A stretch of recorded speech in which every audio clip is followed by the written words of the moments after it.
just a hack. He's just an absolute hack. And he gets his ass kicked by his teammates every week. It's just, it's terrible. It's just terrible. Welcome back to another episode of the Believe in FCS Football podcast. As always, giving you the episode way later than it should be posted. Today, we've got a Week 7 FCS football preview. We have a really important game that we're going to get to, and then we kind of have like a side game that I think kind of has an impact on the outcome of the end of the season. But the important one, we're talking about the marker game, South Dakota State versus North Dakota State. I forgot to introduce ourselves. Joe DeLeone, former teammate, former roommate at the University of Rhode Island. Sean Anderson. Sean, how are we doing today? Can I hear that noise you made right before the show one time real quick? I don't think our listeners want nice shirt, by the way. Nice shirt, I just noticed. Yeah, I'm very low on laundry, and this is actually one of the few clean things I have. Why don't you stand up and show the listeners the nice shirt that I gave Joe? Stand up. This is the best that you're going to get. Come on. Okay. That is the shirt. We discussed it for the every episode listeners. That's the shirt that I got at a bar for free. And they didn't have any 2Xs. And the lady gave me a 1X, and she said it could be a muscle shirt for me. And I said, thank you very much. I know exactly who I want to give this to, and that's Joe. Because I'm pudgy light, apparently. Yeah. You're Dahmer heavy, though. Holy hell, I saw your tweet. It made me happy. Yeah, I want to share this. I want to share this with our listeners. So, and I actually wanted to bring this up because, like, I was thinking about this right before we started recording when I was eating lunch. So we were on the trip. Sean posted a picture of me on his story, and one of our former teammates points out a picture of you in front of you on the TV. Just so everyone knows, this was a nice thing I did. Correct? You would say inherently it's a nice story. What did our former teammate? It was, but what did our former teammate say about me? How was I described? What was the word? Let me pull it up. I don't want to paraphrase. No, it was Little Dahmer. Little Dahmer. That's right. And it's a picture of Joe. So that made me upset. That made me upset, and I got over it. And then 2 days ago, Lendell White was in our office. He comes by every so often, and he's a funny guy. And we're talking about how Josh apparently auditioned for this role. And Lendell says to him, like, oh, like, man, I can kind of see that. Like, you look like Jeff Dahmer. And then, like, without skipping a beat, like, I didn't even say anything. Like, I was just listening. He pans over and points right at me and goes like, oh shit, you really look like Jeff Dahmer. And can you have Lendell sign some cards for me? I have about 1,000 Lendell White cards. Oh no, I'm not doing that. Why not? You can get your dumb ass out here and have him go screw. I love Lendell White, and I love that you can clowning your goofy Dahmer looking ass also. But so the more that I share this with people, the more I keep getting laughed at, and I'm at a crossroads. So there's two options that I have here.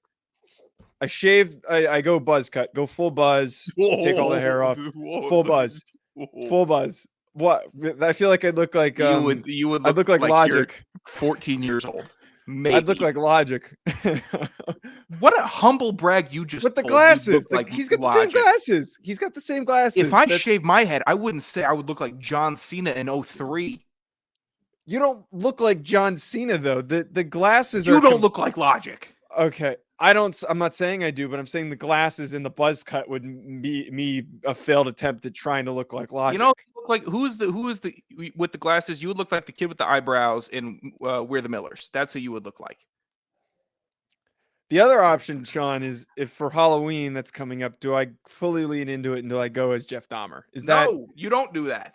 See, that's what I'm thinking. But at the same time, I'm in a very unique situation here where the costume has built itself. I just got to dress get a normal my haircut and not this crazy faux Italian poofy pompadour just flipping says all the over guy the place with the skin fade on the side of his hair, and he thinks like he's 20 and he's actually 24 and he's slowly looking it's older a regular and messier. Fade. It's a regular fade that I have. It's a skin thinning fade. Hair. Why don't you just get it's a low skin fade? Still, that's a skin fade. It's not a high skin fade. Is that not a skin? Is that not a skin fade? I guess it's technically a skin fade. Hey, why don't you just go bald? Because you're going to be bald in about 4 years anyway. I'm not going to be. I saw it on the trip. Gonna be Joe's bald. hair is thinning rapidly. It's not thinning. You've already got very thin hair. I saw it on the trip. You pointed out because you got mad at me because you know it's true. I'm being filmed right now. I'm not going bald. Eat shit and die. Whoa! You're do the read. Do the read. You know what? The only thing that gives me enjoyment these days, because I'm being just bullied on a consistent basis, is betting, which I think I need to get back into. I should what? Be bullied on a regular basis. You should continue to be bullied by your peers. Football season is back, and BetOnline remains your number one source for all your football betting needs this season. Here's a bet that I have for you. Here's a bet that I have. Will Joe be bald in 4 years? The line right now for yes is -225. That's still a bargain. Stop it. That's still a bargain. Hop on it right now at betonline.ag. Could you not swear during the reads, please? That is a prop bet that I'm submitting to their betting council. So when it appears and it goes live, make sure you take it, because next year it'll probably be about 350, and then 4 years by now it'll be like a -2,000 lock. Okay. Regardless, if you want to bet on sports and other boring stuff like that, you can head to betonline.ag to join and receive your 100% welcome bonus with your first deposit. Hey, hockey started, I guess. So if you're a hockey fan and you live in Minnesota, or you live in any of these powerhouse hockey schools, you're just listening to this because we once brought up your team, but you're really a hockey fan, you know about hockey, start betting on hockey.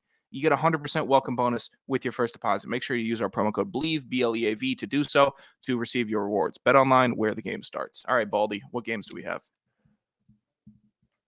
South Dakota State, North Dakota State, and then Richmond Villanova. But really quickly, though, I just want to touch on, so after we posted the episode the other day and we kind of bashed Campbell a little bit, or we properly evaluated Campbell, we indirectly started a commotion. We had a couple people bitching and moaning, like, "Oh, who are these guys that were annoyed that nobody knew who they were?" Oh, look how many listens they get per show.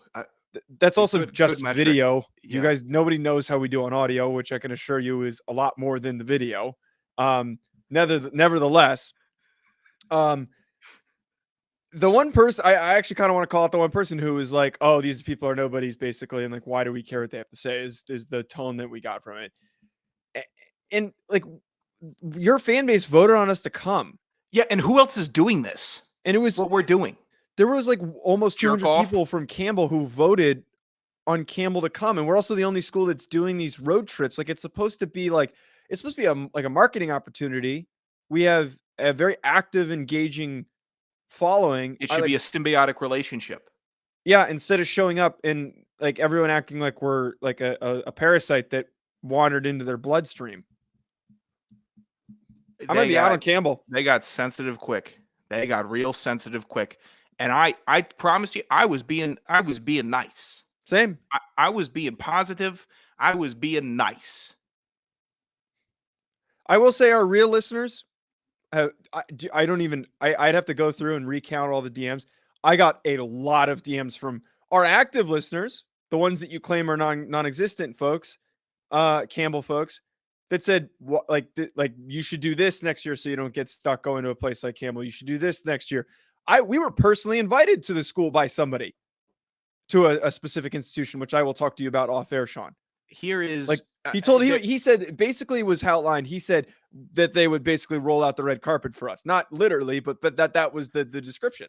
And again, I'm not saying anything to JA and the other folks that were in the thread that were making good points. And they said, hey, you know what you guys said, we don't disagree with. It was a wake up call. Hopefully some things can get fixed. We enjoyed having you guys here. We liked that. The people that we met and the people that had our back on social media, all thankful for you, so that it was that you could keep all the clown shoes in check and understand what the real purpose of us being down there was, and not just going down there trashing an FCS school, which is the antithesis, is the opposite of what we try to do with this show. You know how much bias we have towards the FCS? You know how apologetic we are to this sub-conference? Right. Do you know how much you need to piss us off for us to be sitting here bashing? Like, oh my God. I know. Let's talk about the folks that actually really like us, and we're really excited that we were coming, which is South Dakota State. We've got the marker game this year, which is a game that I kind of wish we went to, and this was the game that we were going to this weekend. South Dakota State, North Dakota State at North Dakota State in the Fargo Dome is the big game of the weekend, and I want to spend most of our time talking about this. Just going to quickly touch on the second game because it's more of like a mid-tier CAA game based on how the the rankings in that conference are stacking up. But this game, Sean, first of all, didn't know this, that South Dakota State is one of the most successful programs when playing in the Fargo Dome. Very few teams can win in the Fargo Dome, but apparently South Dakota State is one of the most successful out of any program. So that's something to consider when we talk about breaking down this game. The one thing that stood out to me the most, though, Sean, as we start this discussion, North Dakota State's offensive line is really freaking good this year. I hyped up South Dakota State's offensive line at the beginning of the season. But Cody Mock and company, they're only allowing 0.8 sacks per game, and they're third in tackles for loss allowed. That means that they have a high success rate protecting Cam Miller and a high success rate running the football and not giving up any negative rushes. That is dangerous, and that I think is the key thing that we need to start this conversation on with. Well, that's always been their strong suit. They continuously send North Dakota State offensive linemen to the NFL. Dylan Raduns, I think, had a start earlier this year, maybe last week, 2 weeks ago, whatever. Mm-hmm. North Dakota State linemen start. And Cordell Wilson starting for the Bengals. Start. Yeah. That's yes. So we're seeing this. We know they've been a powerhouse program. They're in the Midwest. That's where a bunch of great, not even an FCS, just FBS, and then even D2, D3, JUCO. A lot of good offensive linemen come from there. They go to Iowa. They go to Mizzou. They go to Wisconsin, wherever. That's where they go to perfect their offensive line craft. And they go to North Dakota State, South Dakota State, UNI, and that's what we see. So this North Dakota State offensive line, very, very dominant, still has a challenge with the or on the counterpart with the South Dakota State offensive line. Now, I know they're not exactly the same, but if we're going with a pantheon and ranking the top three in the FCS, both of these teams have, I would say, a top three offensive line in just in sheer talent. Yeah, no, I definitely agree that the talent is there. North Dakota State's success is really powered by their O-line, and it doesn't surprise us when we find out that they have the third best rushing offense in the country. I mean, like it seems like it's cliche at this point to even talk about how they're averaging over 260 rush yards per game. Like that total. And there's so many guys that we can name. Does the Navy even do that? Do any of the option teams even do that? And they're not even an option team. That's the insane part. Like that's the craziest part about they are. They're creative. I follow a bunch of I hate to admit this. I don't follow, but I've liked enough tweets and responded to enough tweets. So my algorithm just shows me these Twitter coaches that post clips from games, and it's all orbit and it's all zoom motion double pass with a option for the tight end going with a curl or a post, whatever. That's what it mostly is.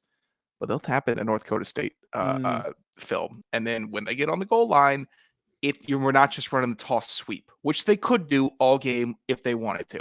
They're getting creative. They had an awesome 3 fullback set that set Twitter by storm.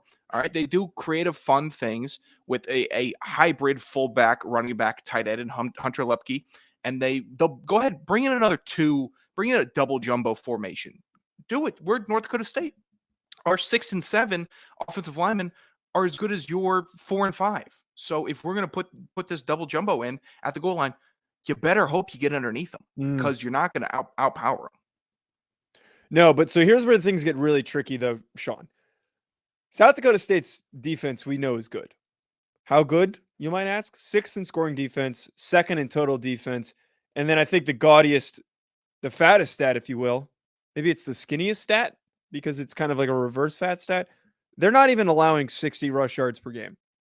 They have the best run defense. I would argue well-rounded in terms of like all these things, all these numbers, all the talent on the field. I would argue that they have the best defense in the country. So here we are. We have a battle of behemoths, a truly dominant rushing attack going up against the most dominant defense in the FCS. So how does this battle work out and who ends up winning? And I would argue I typically lean on the defensive side for them to have success in this circumstance. I lean offense in this, actually. I just do. I'm a natural offense leaner because it's too hard to play defense now. It's too hard. You targeting, you have roughing the passer, roughing the punter, roughing the kicker, defensive holding. You can't jam the receivers like you're supposed to be able to. All of these, you can still encroachment, all this. Come on, one more. Pull out one more. Pass interference has been crazy. So Way harder to play defense at such a high level. So give your props to South Dakota State. But if we're looking at, I think better offense just wins this matchup. They're both very balanced. And if we're going too hard in the paint on these two schools, this game is the biggest of the year. It's 1v2. This could have been Weber. Wouldn't happen, by the way. Weber Colgate. And if they were 1v2, we would be giving them the same amount of praise or the same amount of highlight in this game. So it's a big deal to see these two teams face off this week. Yeah, and I understand the premise that you're throwing out there, which is like lean offense because it's like college football and officiating is inherently offensive. But we're talking about Missouri Valley football, man. Like we're talking about like run game. That's where the priority is. This is like along the line of scrimmage. I don't know if it's as much of a given that they're going to get the benefit of the doubt. I know that I've seen South Dakota State's defense, even with injuries along that unit, and it seems like they're a little bit back to full health now, full strength. They have, against good opponents, strong opponents, shown a level of dominance. And I feel like North Dakota State's schedule thus far hasn't been as challenging as South Dakota State's. Like this is their first legitimate test for what I keep saying this, for what South Dakota State did against Iowa is more telling to me than what North Dakota State did against Arizona. Again, I disagree. But again, this has the potential to be the Adam Bach game. But at the same time, you don't think North Dakota State would see all that film and say, well, we're not going to run his direction. Even though he can get sideline to sideline very well. He's as strong as anybody on the field, a phenomenal tackler, good in coverage. I think that North Dakota State and their coaching staff is well aware of the danger on defense that South Dakota State presents to them. Mm-hmm. So that's why, with what South Dakota State showed in those games, I think it still gives a leg up to North Dakota State and what they showed versus Arizona, which is just balance. It's just true balance versus that in that game. Yeah, definitely a big Bach game. We love Bach. We love everything about Bach. What was I going to say? Are you trying to get something Bach related started? Is that what you're trying to do? I'll give you a good. I was trying to think of a joke. Go ahead. I was trying to come up with a pun, and those puns. I was going to say hard Bach, but that one wouldn't really work because it doesn't really make any sense. Hey, Joe Sterling, why don't you think of an awesome sack call? The Bachman takes him down. Well, I was trying to make a penis joke because his name's Bach. you got a hole in your pair of box. Joe Sterling, the worst character of all time. Oh God. Could I be Sean Waldman? Listen here, Joe. Bach really got to him that time. Can you do is that your Susan Waldman voice? That is my Susan Waldman. Jesus Christ. What's your Susan Waldman? I said that you didn't even give me I'm not Joe Sterling. I'm not gonna give you. I can't do impressions. That's all you do. I do a really good Francesa, but we're not. You know what clip popped up on my feed was that I completely forgot that Mike Francesa was in Uncut Gems. Completely forgot. That popped up. I should have said that to you. That popped up in my feed. I'm like, this made my day good. This made my day good. Funhouse has been on one lately. I gotta check it out. We're getting distracted. I said this on the radio this morning. I think that ultimately what this game comes down to is if North Dakota State is able to stay within what they always do best. And what I'm specifically referring to is if they can lean into their run game, and if things aren't going well, don't veer off from their identity. We saw that happen last year. Last year is the perfect example of what happens when North Dakota State doesn't lean into that aggressive run game identity that they always have. We saw it in person because South Dakota State's defense was good. And then why are you yelling at me? God, just let me have a take, man. God, you're yelling at me, Sean. We saw it in person. Listen here, man. Listen. Listen here, man. I tell you what.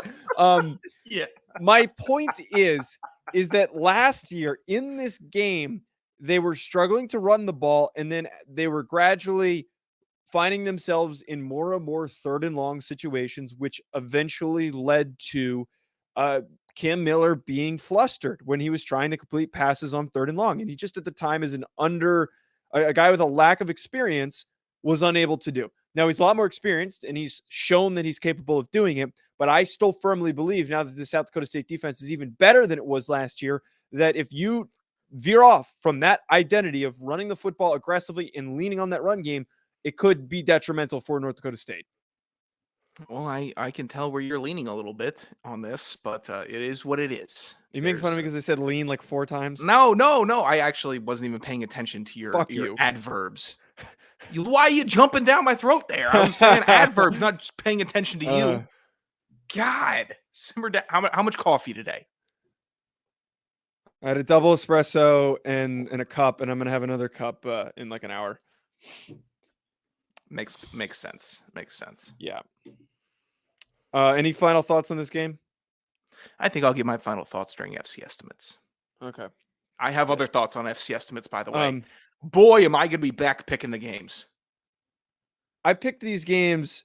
Actually, you know who helped us technically pick these games? I selected these games from a Sam Herder article of the best matchups of the week. You see how that's so much different than how I do it. I go through every single game. Yeah, and that's how I used to do it. And then we would end up with like Slap State versus. You want to talk about Slap State games? We got plenty Central. in this docket that you have for us. These have implications on conference championships, so don't hate. Speaking of implications on conference championships, number 17 Villanova travels to Richmond for a CAA battle. Sean, I was down on Villanova, and then I did my research, which you did not do. Sean doesn't do research; he just shows up. I'm just kidding. You look like you just like immediately shifted your tone in the way that you were looking at me. You look like you were. First of all, I was laughing at your transition because your transitions always make me smile, and then you take a big old dump on me for no reason on your chest. Villanova playing against Richmond. Now, I was a little down on Villanova because of all the guys that they lost, but after like doing some digging on this team, man, they have a decent defense. They have one of the worst run defenses in the country, which is very, very concerning. They're allowing almost 240 rush yards per game. Their pass defense is really strong, but they are one of the most explosive offenses in the country, which is not surprising. They've always had a history of it. They just have new faces that are in this group. I'm talking about Jaron Hayek, who has one of the most, the largest totals of receiving touchdowns and receiving yards with 6 touchdowns, 567 receiving yards. And then DeWill Barley, who doesn't have like a huge rushing total in the season, is averaging almost 7 yards a clip. Overall, this offense is big splash plays in and out all day. And I didn't know that until I did some digging on this Villanova team. I think I trained with one of the Villanova players. Did you? I think he went to the same high school as Tez and Miles. Yeah, he Was did. it Hayek or Barley? Rajon Pringle. Oh, pay attention. You didn't. He's a stud. Yes, I did. Oh no, I didn't. I didn't. Villanova's always been a pain in the ass, especially for us because they get really, really like just they're dynamic on offense, especially when you don't think they're going to be. Like at 3rd and 12, they find a way to get it to the running back. They're running all clear out, so it's just a one-on-one versus a linebacker. Whatever on offense, they were just like a rose bush. Every time you put your hand in there, you came out with thorns. You just I don't know. They found ways week to week to have a different scheme within the same scheme. They're really good at targeting weak links on defense. So whoever that is on Richmond, buckle up because you better disguise that dude or those dudes or that group the best you can, because that's what they just got a magnifying glass over you. I can't stand Villanova because they're good. That's how if you operate that way, then you're a good team, and that's what good teams do. So versus Richmond here, I mean, Richmond, you better show up. You better show up ready to go, well coached, because Villanova loves doing this middle of the season. They love doing this middle of the season, late in the season, saying, hey, you thought we showed everything versus our FBS matchup. You thought we showed everything versus our first 2 CAA matchups. They didn't. Richmond don't have as much of a file on just because we didn't play them. So patterns don't really, I'm not picking up on them as much. They seem disciplined. They seem like they always have good enough players from that Virginia area that choose to go there, whether it's Southern Virginia, Northern Virginia, wherever. So you just got to be ready for that. Yeah, we know that they had two of the best transfers out of last year's cycle, getting Reese Udinsky, getting Jacob Harries. Yeah. They've got a lot of juice on the offensive side of the ball, and they're going to be facing off against a very, very talented secondary that, as I mentioned, is statistically one of the best in the country. Now, for the notes on Richmond, the only thing that really turned up, they're one of the best in protecting the football. They've got the 7th best turnover margin in the country. And then, as you could probably expect, they're throwing the ball all over the yard. Harries and Udinsky are top 10 passing offense right now. Yeah. It just becomes who steps up, who gets the benefit of the doubt here. And Sean, honestly, like as we've talked about in some of these matchups where it's like, oh, how does the high-powered passing offense do against the really good defensive team? I've already been twice right on this, and I'm going to say it a third time. I'm leaning Villanova because of the fact that they have the matchup defensively, because more often than not, a good secondary is able to neutralize a one-on-one pairing with a good receiver and a good quarterback. You can lean that way. I hope you lean that way. I hope you rock that way with it also. Okay. Come on, funny. Give me something. Give me some love for that. I got distracted. I'm sorry. I'm getting blasted with emails. I hate this. All right. Well, let's get to FC estimates if you don't mind. Oh, I'm sorry. Okay. I know you have places to be. All right. We tied last week 7 for 10, 7 for 10. So what does that make us on the season? Give me the full enunciation of our records. Yours first, then mine. The full records. Sean has lead 42-60, and then I have 41-60. Okay, on to this week's games. So Sean still in the lead, still winning, still dominating. Because he cheated. This week, Stonehill at Joe's punk ass because he doesn't know how to pick games. Stonehill at Sacred Heart. Stonehill. Give me Stonehill as well. Give me the Fighting Perry Shellbreads. I almost said Schrader. UCA at Kennesaw. UCA, Central Arkansas at Kennesaw. Shoot, I'm changing this actually. Ew. Central Arkansas. Ew. Who do you? I'm going Kennesaw. Elon at URI.